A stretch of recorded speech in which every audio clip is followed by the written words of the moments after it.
Okay, to begin paper piecing, and I'm going to select this paper piecing pattern. I just got this one free off the internet. There's thousands available, or you can even draw your own. It doesn't have to, this one's a crazy quilt, but it could be any pattern. What I like about paper piecing is that it allows you to get very, very sharp points without having to do a lot of matching and turning and hair pulling. So anyway, here's what basic pattern looks like. So the first thing I'm going to do is take some kind of a straight edge, like this, and I want to fold on all of the fold lines. So I'm going to do that for all the lines, and I rough cut it around the edge. So when you're assembling a paper piece or foundation piecing, you have piece number 1, 2, 3, 4, 5, and 6. So I'm going to need 6 pieces. So I'm going to select one first. I'm going to start with piece 1, because with paper piecing, you're going to stitch on the right side of your pattern, but your fabric is going to be on the opposite side. So I would hold this up to the light. See, on the back, I can see where my pieces are going to be. This is my piece number 1, so I know I have to have a piece of fabric big enough to cover these 4 lines where it's going to be crossing another piece of fabric. And I'm just going to, I could pin it in place, or I can use a glue stick, and I'm going to pin this outside of the area. So I'm going to hold this, and I'm going to pin it from this side. That's the first piece.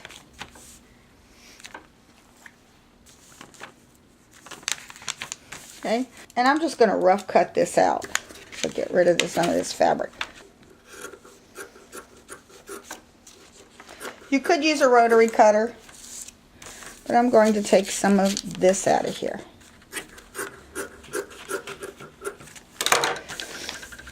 Okay, I'm going to be sewing between piece number 1 and piece number 2. So, actually I could take a rotary cutter and cut that to about 1/4 of an inch. But you can also use a scissor.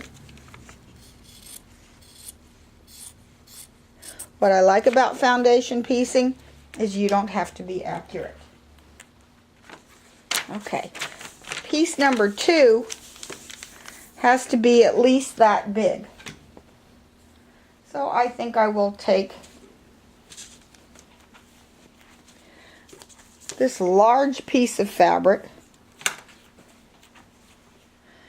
and I'm going to lay these right sides together on the back. Then I'm going to go to this, I'm just going to put pins at the corners just to hold it. And I'll probably remove these pins before I sew it. I just want to get it to the machine. I'm also going to take a guess as to whether this piece is big enough. And it is. You can see it's covering the rest of the stitching, stitching lines. Okay? Okay. Now that I've got it pinned, but I'm going to remove these pins before I stitch. I might even move them to the front just to keep them out of my way. I'm going to be stitching between piece number 1 and piece number 2. And I've loaded in a straight stitch into my machine, and I've turned on my laser. Although some machines may not have a laser, if you don't have a laser pointer on your machine, then I'm using the J-foot, or you can use the center needle position on your machine. Or I'm using the left because I'm using the J-foot because I have a nice guide right here in this groove. I'm also going to shorten my stitch length down to about 1.8 or 1.5. I want it to be a little shorter. I'm going to start stitching just a little bit before the line. So here's my line, starts here. I want to go back by about 1/8 of an inch. I like to use a very thin thread like Metrazine or bottom line thread, anything that's very thin. And actually I'm going to stitch right on the paper, and I'm going to slow this down a little bit because I don't have a foot pedal going. And I just simply keep it straight. I can't keep, oh, stop. Forgot to remove the pin.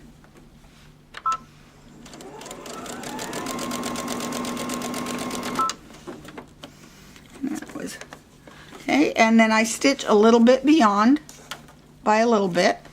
I'm going to cut my threads. You don't back tack. And I'm going to just finger press this down. Make it nice and straight. Okay? Okay. Okay. Now I'm going to go between 2 and 3. So I'm going to fold this back. And I can use a rotary cutter or just hand cut this about 1/4 of an inch from this line.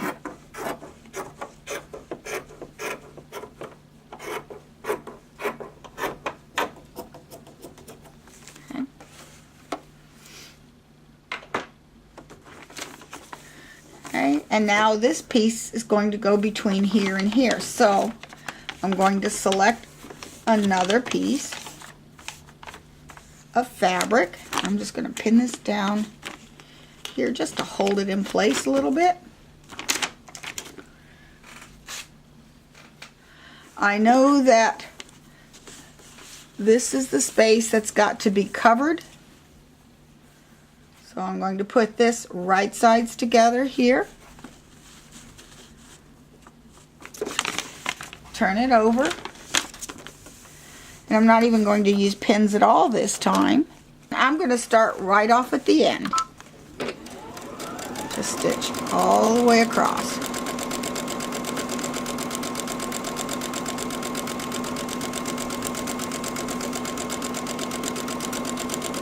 Overstitch it by 1/4 of an inch and cut my threads.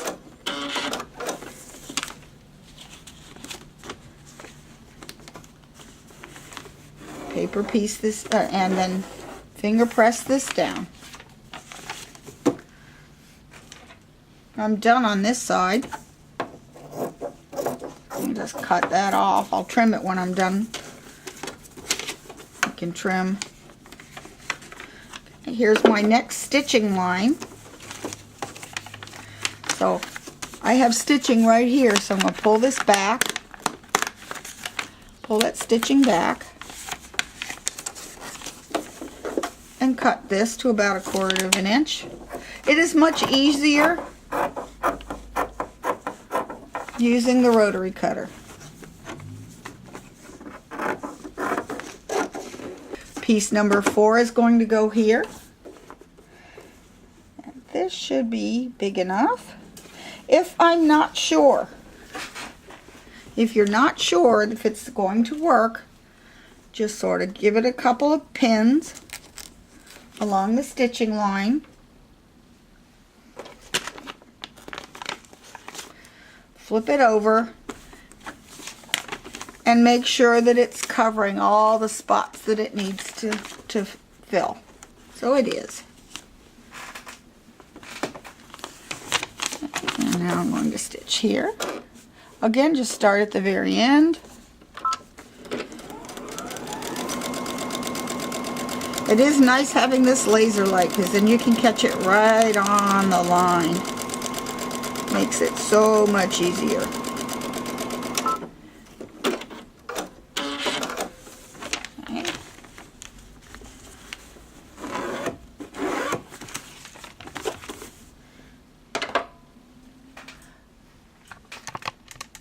And I can trim this off.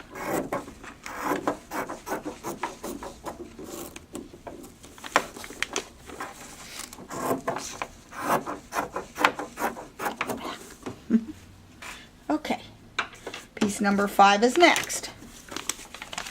And I'm going to... Now, say what happens if you miss the stitching line. What you want to do is don't take it out yet. Is if it's on this side of the stitching line, you'll have to remove it.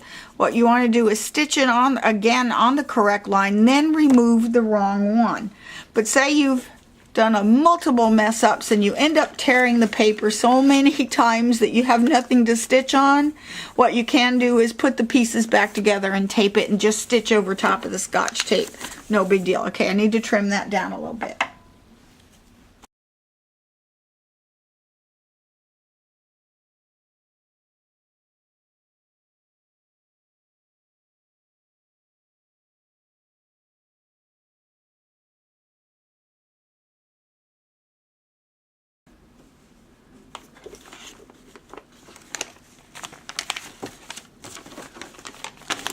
I'm not sure. I'll just fold that over and yeah, we're good.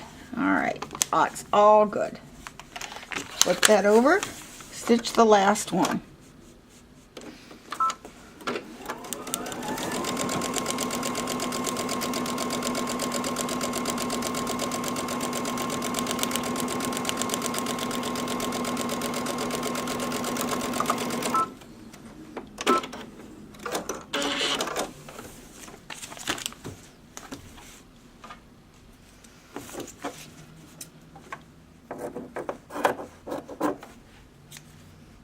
And the last finger press, and look, it all fits really nice. Everything is covered. I've hit all the stitching lines and 1/4 of an inch away. So now I will trim this. I can trim this block back. So now I'm ready to do some decorative stitching.